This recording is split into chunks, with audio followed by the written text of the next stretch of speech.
The screen is completely black. No music, no logo, only the faint sound of tape static, like an old recorder being switched on somewhere in the dark.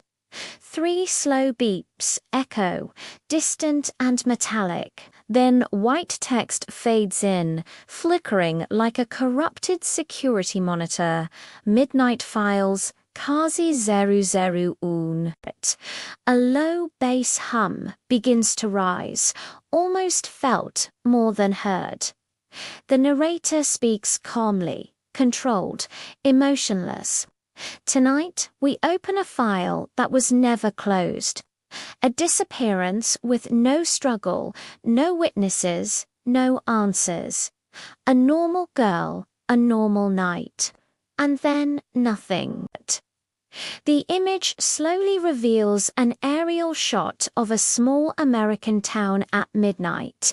Empty streets, yellow streetlights, long shadows stretching across the asphalt. The kind of place where people forget to lock their doors. Where crime feels distant. But sometimes the quietest towns hide the darkest stories. And this one still keeps everyone awake. Emily Carter was 23 years old. A nursing student, part-time waitress, known for always smiling in photos. Family videos show birthdays, barbecues, laughter. Nothing unusual, nothing dramatic. Her life followed a simple routine. College in the morning, work at night, home before midnight. Friends described her as careful, organized, predictable, the type of person who texted when she arrived safely, the type of person who never vanished without telling someone. On October 14, 2018, Emily clocked out at exactly 10:17 p.m. Security cameras captured her waving goodbye to co-workers and walking alone toward the parking lot. She looked relaxed, scrolling through her phone, unaware that this footage would later be replayed hundreds of times by investigators searching for something, anything that looked wrong. But there was nothing suspicious, just an ordinary girl ending an ordinary shift. At 11:03 p.m., she arrived home. The porch light turned on, her car parked in the driveway. Inside the house, everything followed her usual pattern. She placed her keys on the kitchen counter, left her shoes by the door, opened the fridge, poured a glass of water. Recreations show the silence of the rooms, the hum of the refrigerator, the clock ticking on the wall. Then, at 11:42, she sent a message to her younger sister. The words appear slowly on screen like a typing bubble. Do you ever feel like someone is watching you? Her sister joked, telling her to stop watching horror movies. A minute later, another text came. I'm serious. The background music fades, replaced by a low, ringing tone. Finally, one last message. There's someone outside my house. After that, nothing. Her phone disconnected. No calls, no internet. No signal. It never reconnected again. The next morning, Emily didn't show up for class. She didn't answer calls. By noon, her sister drove to the house. The front door was locked from the inside. Windows closed. No signs of forced entry. Everything looked painfully normal. Her bag was on the couch.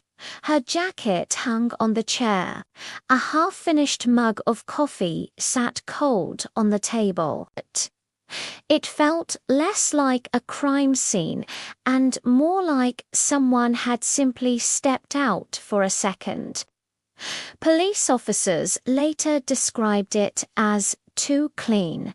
No broken objects, no struggle, no noise reported by neighbors. Even the bed was neatly made. It was as if Emily had evaporated into thin air. The camera slowly moves through empty rooms, lingering on personal items. A toothbrush, a hairbrush, family photos, evidence of a life that had been there only hours before. But the person herself was gone.